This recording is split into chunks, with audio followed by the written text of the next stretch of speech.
trở lại chỗ của hai con trâu nước. Lúc này Đường Thập Ngũ đã nhận ra dưới sườn 3 tấc là nơi cang khí yếu nhất của Nguyên Nhan Quyết. Phía bên kia Nguyên Nhan Quyết cũng đã có những nhận định của mình. Mỗi lần hắn vận toàn lực vào kiếm khí thì nội tức lại bị ngắt quãng. Chỉ cần chớp lấy cơ hội này là trẫm sẽ thắng. Mỗi người trong họ đều có những nhận định của riêng mình. Khi hai người chạm nhau thì điều đúng đắn nhất là ngôi miếu hoang đã không còn chịu đựng nổi nữa, nó đã chính thức tan hoang. Tiếng nổ long trời nhức óc vang lên trước mặt đám thủ hạ của Nguyên Nhan Quyết là cảnh tượng cả tòa miếu nát vụn như nghiền.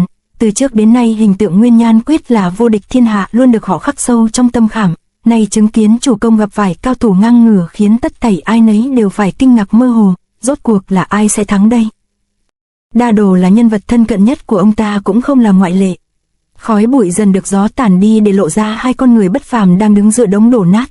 Ta nghe nói tứ tuyệt khí vẫn là tuyệt nghệ của môn chủ Đường môn, tại sao trẫm vẫn chưa thấy ngươi đem ra sử dụng? Thú thật bí kíp của độc khí bổn tọa chưa từng dùng đến nên không hiểu cách vận dụng ra sao. Chẳng lẽ còn có nguyên nhân sâu xa nào đó ư? Vì bổn tọa cho rằng môn độc công chỉ dùng để bù đắp cho người luyện võ yếu, nhưng bổn tọa võ công và trí tuệ đều tuyệt thế vô song, đâu cần phải luyện môn tạp kỹ đó. Cũng có lý nhỉ, nếu cho ngươi lựa chọn ngươi có thay đổi ý định đó không? Không đâu, bậc đại trượng phu có thể mất mạng nhưng nguyên tắc sống thì không được từ bỏ, nếu không bổn tọa đau khác gì kẻ bại phu. Có cốt khí không uổng công ta xem ngươi là đối thủ xứng tầm, ngươi nói kể cũng đúng, nếu mất một đối thủ như ngươi chấm đây sẽ buồn lắm lắm. Bổn tọa buồn cho ngươi nhiều hơn, cũng may bổn tọa không có nỗi buồn này, vì sau khi ta chết đi ngươi chắc chắn sẽ truy cùng diệt tận triệt để thế lực của ta, nên khi trên đường xuống trốn Hoàng Tuyền ta chắc chắn sẽ không phải buồn không bị cô đơn. Lời nói chưa dứt, cơ thể của Đường Thập Ngũ đã liên tục phát ra những tiếng nổ liên hồi.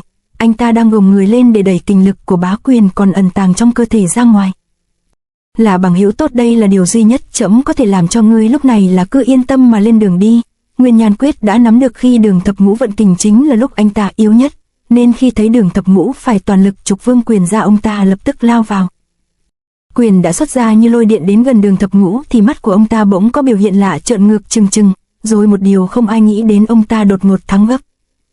Nguyên Nhan Quyết ngay lúc đó đã đột ngột thu sát kình về làm cho khí huyết lộn ngược, máu tươi ộc ra đầy mồm. Ông ta khổ hận suốt 14 năm qua cuối cùng cũng đã có được cơ hội hiếm hoi rửa hận, tại sao cuối cùng lại thay đổi ý định. Thì ra vấn đề không nằm ở Nguyên Nhan Quyết mà là ở tên rắc rối Đường Thập Ngũ. Trên ngực của anh ta khi lớp áo bị rách toạc đã hiển lộ ra một bàn tay như đã bị tuyệt chiêu Như Lai thần trưởng đánh vào in đậm. Không gian đột nhiên lắng đọng, Nguyên Nhan Quyết đứng như trời trồng nhìn chằm chằm vào vết tích đó. Biết chuyện có thể không hay, đám quân binh dẫn đầu là Đa Đồ liền quỳ mọp xuống. Xin chủ công đừng trách tội nô tài to gan, xin chúa công đừng vì lăn tăn lung tung mà thả hổ về rừng, mong chúa công hãy suy nghĩ lại. Láo xược chấm hành sự là có chủ trương, đâu có cần các ngươi có ý kiến thêm mắm thêm muối. Lời can gián chân tình của Đa Đồ được thưởng bằng một cú đấm. Gương mặt của Đường Thập Ngũ lúc này đáng thương như một con thú cưng, khí độ bất phàm đã tiêu tán đi đâu mất hết. Nói ngay ra cho ta, là ai đã đấu với ngươi trước chấm, là ai mà lại có được bản lĩnh như vậy? Thấy dấu trưởng trên ngực của Đường Thập Ngũ, Nguyên Nhan Quyết chợt hiểu ra mình thắng chỉ vì Đường Thập Ngũ đã bị trọng thương từ trước đó. Điều này làm cho ông ta có cảm giác chiến thắng vừa rồi là sự sỉ nhục. Là Nguyên lão vương, ta thật không ngờ lão già đó lại ra tay mạnh như thế, nhất là đại hạn thần công và quy không ẩn của lão ta. Nguyên lão vương giờ ở đâu? Nếu như vừa rồi ngươi không thu chiêu thì bổn tọa cũng đã phải theo lão đi rồi. Mẹ kiếp Nguyên lão vương! Nguyên Nhan Quyết lúc này lửa nộ đều hướng về Nguyên lão vương mà chửi rủa. Cũng đúng thôi, lão già rụng răng sắp chết đến nơi đó lại hớt tay trên ăn hàng trước của ông ta nên không bực thì hơi phí. Vài giờ sau, cách cổ miếu 10 dặm tại một bến tàu, đã nửa ngày rồi sao còn không thấy môn chủ đâu ta, không biết có chuyện gì xảy ra nữa đây. Này sao ngươi chẳng nói gì cả vậy, ngươi nêu ra chủ ý gì đi chứ. Đường Nhận tính nóng như lửa tay chân, lúc nào cũng phải quờ quạng sờ soạng nên mới bị tống vào khu luyện binh khí của Đường môn. Nay ăn ở không thì không tài nào chịu nổi.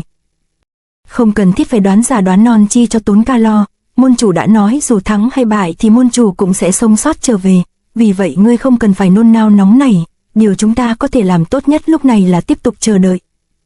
Chờ ư? Chúng ta đã phải chờ ở đây từ chiều hôm qua đến giờ rồi, vậy còn phải chờ đến bao lâu nữa chứ?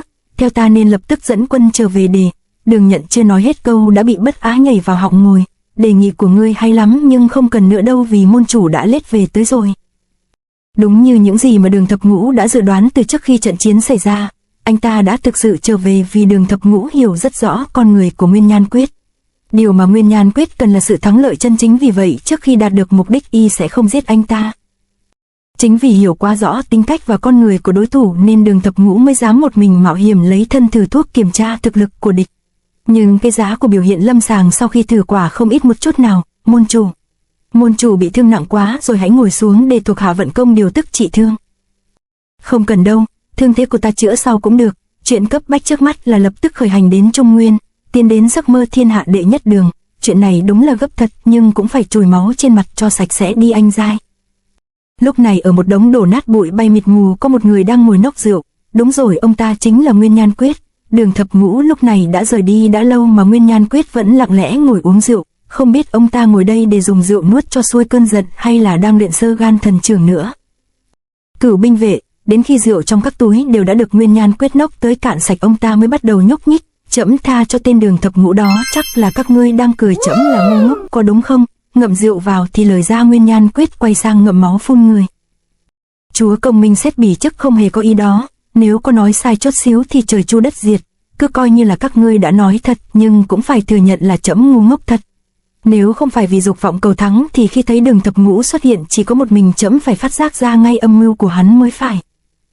Tên Đường Thập Ngũ đó vừa giàu hoạt vừa có bản lĩnh cao cường, từ xưa tới nay ngoài chúa công ra chưa có ai khắc chế nổi hắn, nên chúa công cũng không cần phải quá lo nghĩ nhiều chi cho mệt.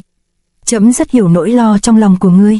Tên Đường Thập Ngũ đó đã bị trọng thương mà còn đấu với trẫm bất phân thắng bại. Nếu như hắn ta không bị thương từ trước thì phần thắng của trẫm sẽ ít đi khá nhiều. Nhưng các ngươi cứ yên tâm đi, tên Đường Thập Ngũ tuy lợi hại nhưng chỉ ít thì trẫm cũng vẫn còn đó 3 chiêu bá thập thức chưa dùng đến. Lần sau gặp lại thì kẻ thảm bại sẽ vẫn là hắn ta mà thôi.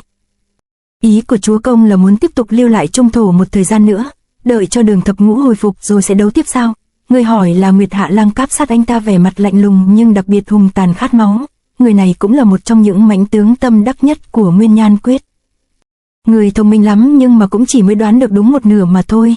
Chuyến đi này không những ta muốn hắn thua mà còn muốn hắn phải mất đi tất cả, kể cả cái tên thiên hạ đệ nhất đường còn dính trên người của hắn.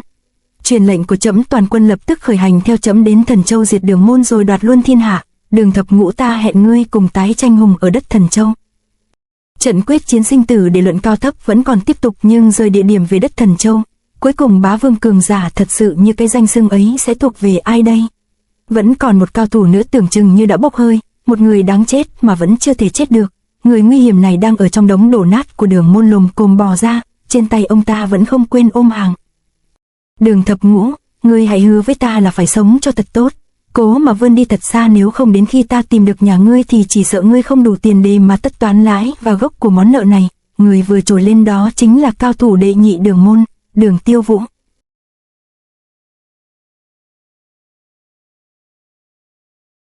To be continued.